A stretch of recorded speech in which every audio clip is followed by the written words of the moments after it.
అంటే మనము money sir గురించి మాట్లాడుకుంటున్నప్పుడు రీసెంట్ టైమ్స్‌లో ఒకానొక ఇంటర్వ్యూలో ఆయన ఒక మాట అన్నారండి.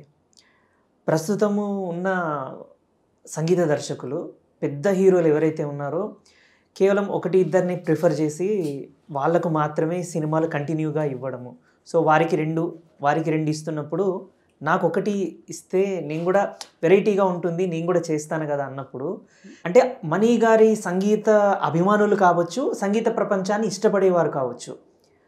Rest in peace Telugu film industry అని చాలా కమెంట్స్ అంటే ఆయనకు మద్దతుగా పాజిటివ్‌గా ఆబ్వియస్లీ అండి.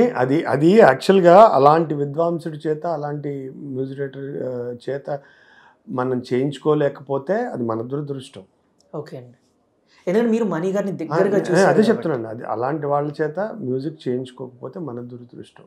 కాకపోతే ఏంటంటే ఎప్పుడూ ఫిల్మ్ ఇండస్ట్రీలో మెజారిటీ సక్సెస్ వెంటే పరిగెడుతుందండి. ఓకే.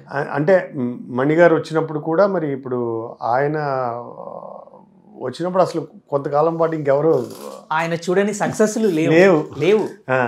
అప్పుడు మరి కోటి గారు ఉధృతంగానే ఉన్నారు, కీరవాణి గారు ఉన్నారు. కానీ దిగ్గజ అన్ని దారులు మహతి స్టూడియో వైపే వెళ్ళేవి అప్పుడు. Okay. So life is cycle అండి. కానీ but he is still very very young and very యాక్టివ్గా ఆయన అన్నీ మెయింటైన్ చేస్తారు ఆయన. సో ఆయనతో పని చేయించుకోలేకపోవడం, ఆయన కొత్త పాటలు వినలేకపోవడం ఒక మాటలో చెప్పాలంటే మన దురదృష్టం.